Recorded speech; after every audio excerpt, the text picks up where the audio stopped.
deal started with Harbour going back in 2012 when I introduced myself to the previous owner, Greg Farmer. Greg Farmer back in the day had a commercial permit to build on this site, not a residential, but a commercial permit.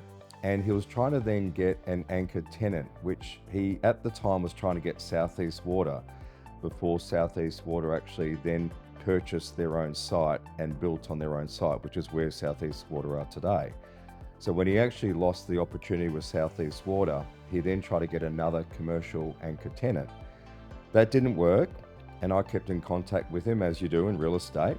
And then the next path that he was trying to then go down was to try to find a buyer for the commercial premises individually.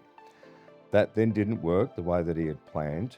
And again, keeping contact with him, there was a point where I saw an opportunity to try to sell the site. And to try to sell the site to Danny Chiama, which is the developer for Harbour, as well as Horizon. So when we got about the pre-sales of 50% with Horizon, I then suggested to Danny that he should be looking at the next site for his brand.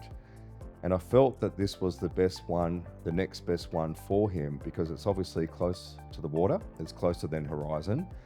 And that's the healthy debate actually at the moment, which is the better location. Harbour is actually closer to the water.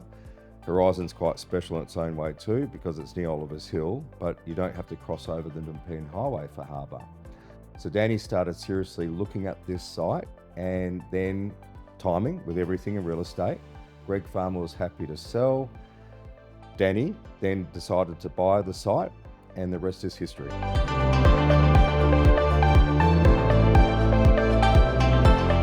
Yeah, the sales in Harbour are going exceptionally well. Horizon, back in the day, was the fastest selling project in Victoria when we launched in 2021. Harbour, with what we've currently achieved with sales, which is nearly over 40% of the overall development we've achieved in pre-sales, we're on a faster trajectory with sales. And if we keep with this trajectory, we'll actually be selling out in Harbour in probably about 8 to 10 months.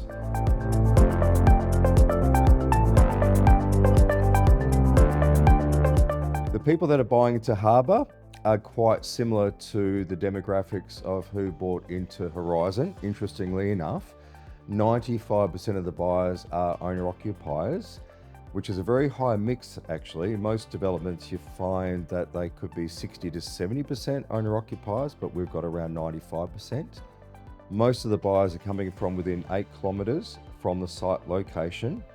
And while we have investors that are buying in, the investors know that we actually have a bit of a restriction in place, which is important to highlight, which is that if you want to rent out the place, you can, but it has to be a minimum 7 days or 7 nights stay. And that's to stop the overnight Airbnb party people that might trash the amenities that you might hear on the news, for example, on Today Tonight. So to try to avoid that, we have a rule in place, a minimum 7-night stay. So we share that with prospective buyers, and it served a purpose because a lot of the owner-occupiers love to hear that they're not going to have amenities that they're sharing with people that are going to be disrespecting the space.